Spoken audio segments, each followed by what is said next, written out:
This debate is sponsored by NY1 Noticias, NY1 News, and the Latino Leadership Institute. Our panelists tonight are NY1's Brooklyn reporter, Janine Ramirez, NY1's political anchor, Errol Lewis, and Maite Junco from CUNY's Graduate School of Journalism. Candidates will have 1 minute to respond to questions that are asked to them and will also be given the opportunity to respond if they are addressed by one of their challengers. Do you think you would be given retro pay to teachers if you're elected mayor? Primero, Juan Manuel, soy hispano, hablo como hispano, visto como hispano, pienso como hispano. I don't need Juan Manuel to teach me Spanish. That said, I believe that the human resource is one of the biggest resource that we have in the city, and we have to appreciate what they're doing for the city. But at the same time, it will be unfair to discuss that right now because we don't know how the city is going to go in the month that we have left with the current mayor. He's coming every day with different situation that we don't know where we're going to go to. So I would prefer to be a first elected mayor and then see what we're going to be dealing with, other than saying lie like usually politicians are good for. I want to be transparent. I want to be there. I want to study the situation and then take a decision upon what I have on the table. But one thing I could assure you, I'm going to be the first one to enter the room and the last one to leave. I'm not going to be arrogant. I'm going to be for the people because I am the only candidate who's coming from the people. Thank you. Comment on that? Of course I can comment about that. If you allow me to. First of all, I'm proud that my second son, Derek, he just graduated from high school. We're talking about the graduation rates. It's 60.4. That's unacceptable. One of the problems that I find in the Latino community, we believe in big family structure. And when you have a teenager that is behaving irrational, the first thing that the school trade you with is to send you and open a case with ACS. And the parent, they thinking about the other 4 children that they have. So the first thing I want to do once I become the first Latino mayor of this city is to raise the dropout age from 16 to 18. Because what happens is that the parents, they are being trapped with the situation that if they get an ACH case open because the 16-year-old student is not attending to school, is cutting class, they're basically pushing out the Latino people from school. We have to make sure that they remain in school into the age of 18 years old. That's my plan for that. Thank you, and John Liu. Let me give Mr. Salgado a chance on this question. Thank you for giving me a chance. First of all, we cannot allow our Latino community to keep getting displaced from the public housing to basically rent the apartment for higher rates and make more money. It is also unacceptable to use their facilities like the parks, the court, the basketball court, and all that to just build more and more. It's not only getting the housing, the affordable housing or the public housing, but it's the quality of life for our people. They are being pushed out. We have many resources for camera, for many other security equipment that are being frozen and not being used. We have to deliver that money and make sure that we use it for the present and clear problem that we have right now. Also, I would like to encourage the developer to actually come out to the shore and building resilient to another superstorm. We are ignoring the fact that the storm season is on again. For example, in Puerto Rico, when you see the shore, they look beautiful and they have building resilient to superstorm. And we will encourage this builder to come to our shore and building that are resilient to another superstorm, but they have to provide 30% of all those apartment for affordable housing. And when I'm talking about affordable housing, I'm talking about buying apartments for a low cost. And we're gonna make the shore of New York City as beautiful as all the shore from the Caribbean. Okay, thank you, Errol. First of all, I thank all my colleagues to endorse my idea because this is my idea and you all know that. And it's good to talk about immigration reform, but you're not in the Congress anymore. And it's also good to talk about a state ID like Lou do, but you're not running for governor. We have to do something right now. You talk about inequality. You know what's inequality? For 12 years, they have the driver license taken away, and even animals right now have more rights than these people. I'm working with them every single day, and we have waited a lot. I believe if the current administration, and to be quite honest, if Christine Quinn approved this right now, we should do it right now. Let's not wait for the election. This is not politician. This is not politics. We are playing with people's life. When I was in Brighton Beach helping the most vulnerable one, you know what happened? All these people, they were living in illegal apartments. Why? Because if they want a second floor, they cannot have them. Why not? Because they don't have a legal identification.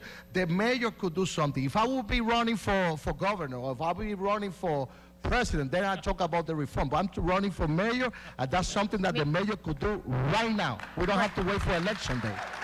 And now it's time for our lightning round. That's where we ask the candidates a question that can only be answered yes or no, or sí or no, if you prefer. We're going to start with Mr. Salgado. An easy one for you now. Are you taking Spanish lessons? Spanish? No, I give Spanish lessons. And I'm ready to do it with you. Yes or no, remember. Yes. Ms. Quinn, have you ever been to Cuba as a tourist? No.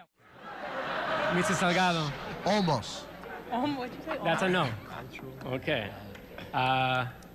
Mr. Wiener, in 2001, do you think Freddie Ferrer was a better candidate for mayor than Mark Green? Mr. Salgado? I vote for him, yes. Yes. Ms. I Quinn? endorse Mark Green, so no. No. Okay. Have you ever eaten cuchifrito? Have you ever had cuchifrito? Mr. Salgado? Yo soy el único latino, claro que sí.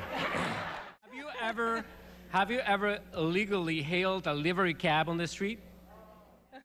Mr. Salgado? I don't know if it's illegal or not. I don't know the difference. They Spanish, I get in. Support building a soccer stadium in Flushing Meadows, Corona Park for the newly created Major League Soccer team? Mr. Salgado? Go!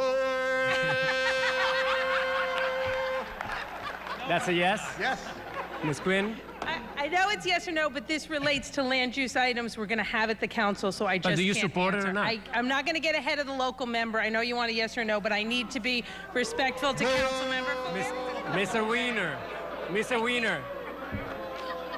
I still have a day job. We have a member who I have to be. Mr. Albanese, have you ever purchased a Goya brand product in the supermarket? Mr. Si es Salgado? Goya, tiene que ser bueno. Okay. Mr. Salgado again, right? Members of the Black and Latino caucus in the State Assembly recently signed a letter in support of Assembly Speaker Sheldon Silver, despite a sexual harassment scandal. Do you support Sheldon Silver? Yes First or of no? all, Yes or no? no. Will you continue, if elected, will you continue the mayor's tradition of summarizing announcements in Spanish at press conferences? First in Spanish and then in English. Mr. Wiener, if elected mayor, will you keep Dennis Walcott as school's chancellor? No. Mr. Salgado? No. Will you visit Mexico in your first year as mayor? Mr. Salgado? I go every year, but now I have to Yes go with a or bodyguard, no? that's all. Okay, that's a yes or no. Yes, I go every year. Is Mariano Rivera the greatest Yankee of all time? Mr. Salgado? Of course he is. Should Puerto Rico be the 51st state? Mr. Salgado? I cannot answer yes or no. I'm Puerto Rican, and I believe that they deserve to vote for the president of the United States. Regardless of what they want over there, they are beating shit. They need to vote for the president of the United yes or States. no? They are U.S. citizens, and they deserve that vote. Should all public school students be required to learn Spanish in New York City? Mr. Salgado? Required? No. Let's talk about the NYPD, and I want to start with you, Mr. Salgado. Given the disproportionate number of Latino and Black New Yorkers being stopped and frisked by police, do you think the federal government should step in to ensure that the civil rights of all those New Yorkers are not being violated? It's not yes or no, right? No, this is... Oh, okay. You have a minute. You have a minute. Oh, my goodness, because I feel like stop and freeze right now. Yes. You have a minute. No, yes, no. Okay, first of all,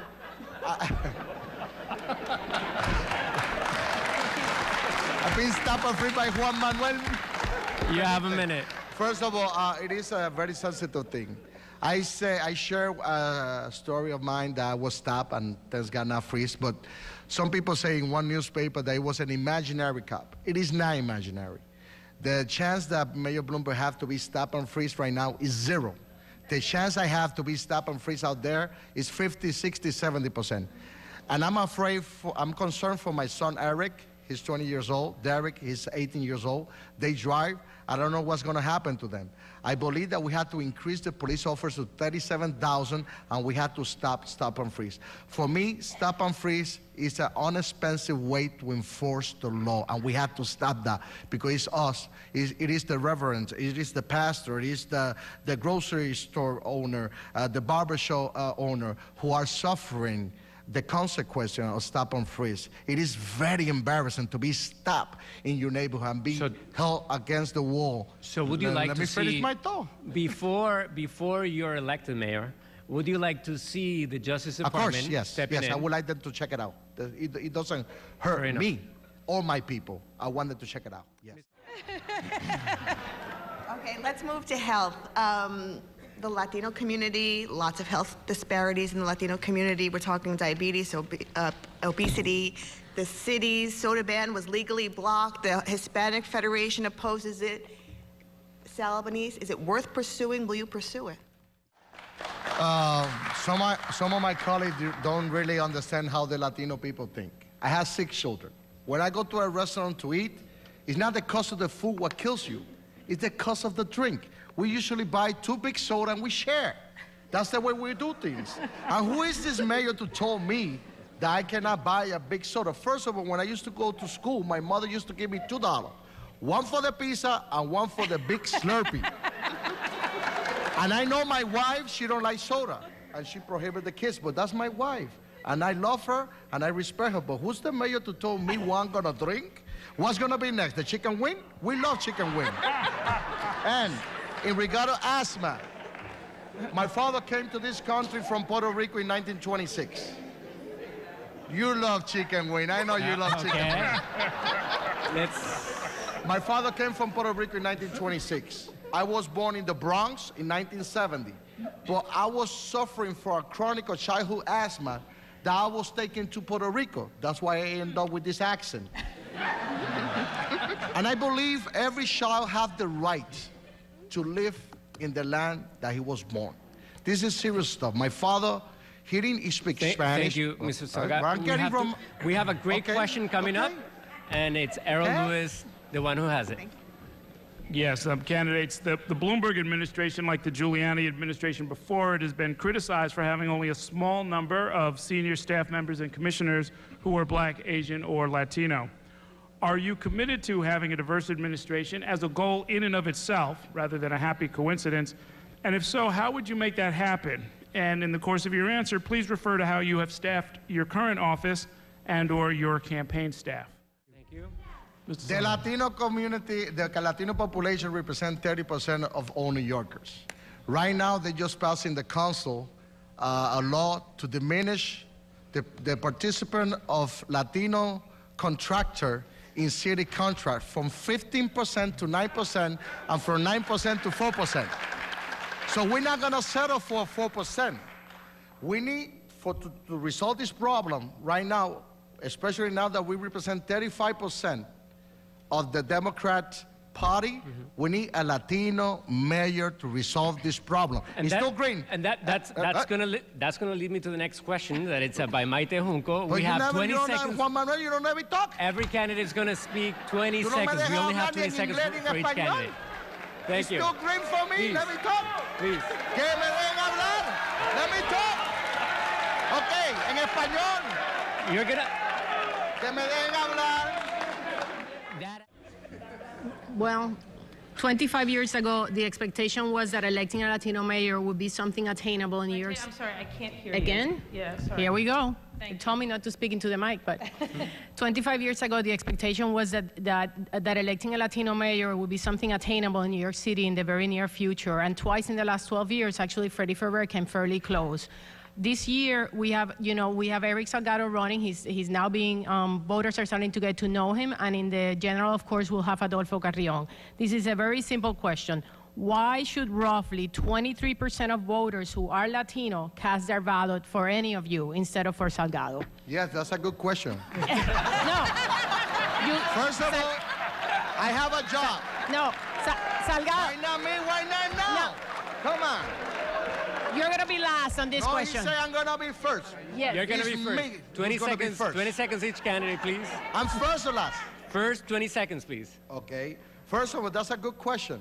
I am a Democrat, and I'm grateful to be Democrat. My people have voted faithfully in the Democratic Party, and I believe it's time for having a Latino mayor. Alguien que te pueda hablar en español y alguien que te entienda en español. And not only that, I have a job. I have a great congregation. But I'm doing this because my Latino community is not well represented right now.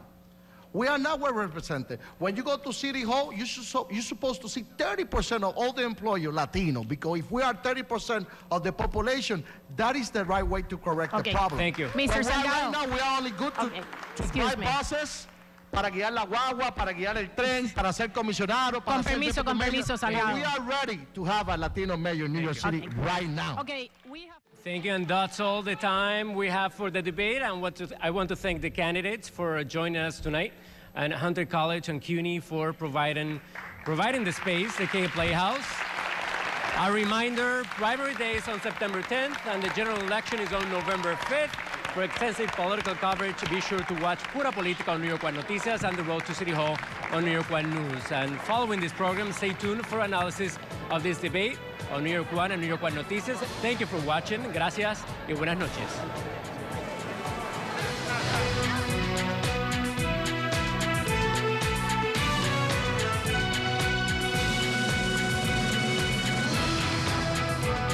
This has been a presentation of NY1 News and NY1 Noticias. A special thanks to the Latino Leadership Institute, Time Warner Cable, and Hunter College.